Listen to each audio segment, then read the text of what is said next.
All right, let's talk about the Nirvana fallacy.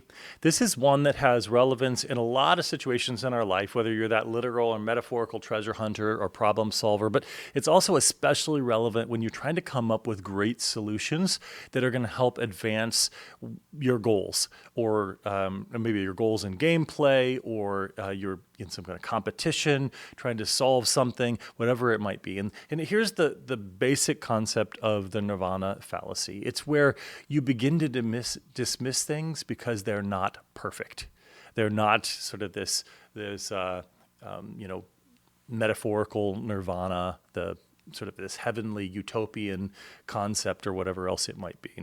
I'm not necessarily one who believes in the religious concept of nirvana or anything, and that's irrelevant to this video, but it's just the name of it that you'll find in some cognitive science works and other places.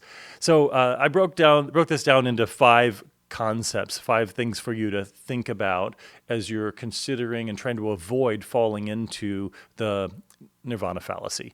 The first one is just keep in mind that perfect can become the enemy of better. Now, I know there are things like the book Good to Great in the business world, and that takes the metaphor in a different direction. But here the reality is that sometimes and oftentimes when you're trying to make progress, if you wait until it's perfect, you're not going to make progress. You're not going to take any steps forward. Sometimes you have to be okay with, well, this is a better solution than what I had, so I'm going to follow it down a little bit and see where it takes me. And while it might not actually be the ultimate solution, it's going to take you a little bit closer, and it might take you on a kind of journey where you see things from a different angle or perspective, and that's just what you need to actually get to the real solution or the real solve.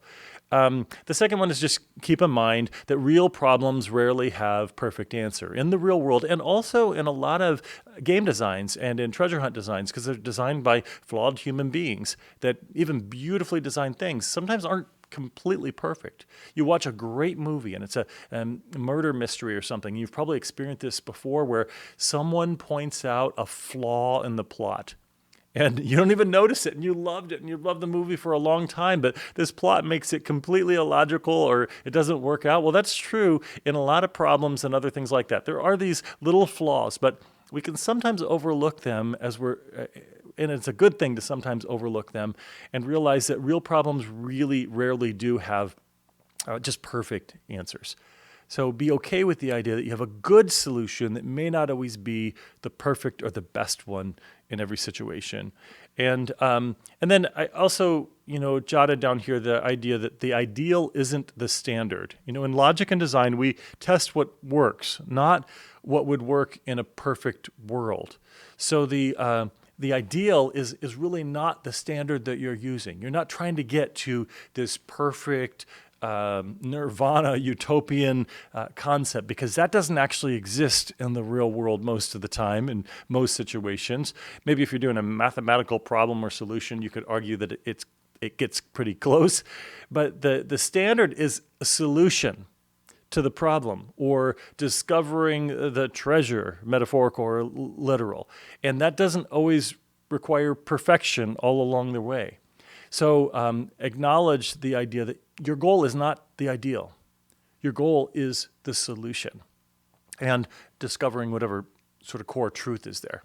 Then another one is to keep in mind that incremental wins still count. So you make some progress, and maybe it's not perfect, but you're going in the right direction, and that's okay. And then you can revise and adapt and take a few more steps and revise and adapt and a few more steps, sometimes 2 steps forward, 1 step back. We've heard that before, that cliche, but it certainly has a lot of truth to it.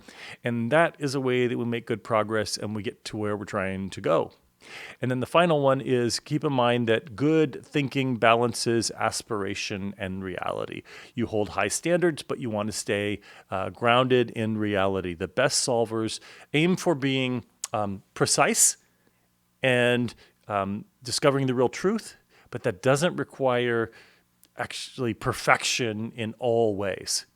And that is really important. The Nirvana fallacy reminds us that clear thinking isn't always about finding the flawless path. It's about finding the solution. It's about discovering the truth of the treasure, but it can be a little bit messy along the way.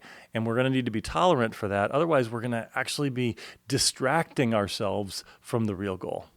I hope you find this useful. I look forward to your comments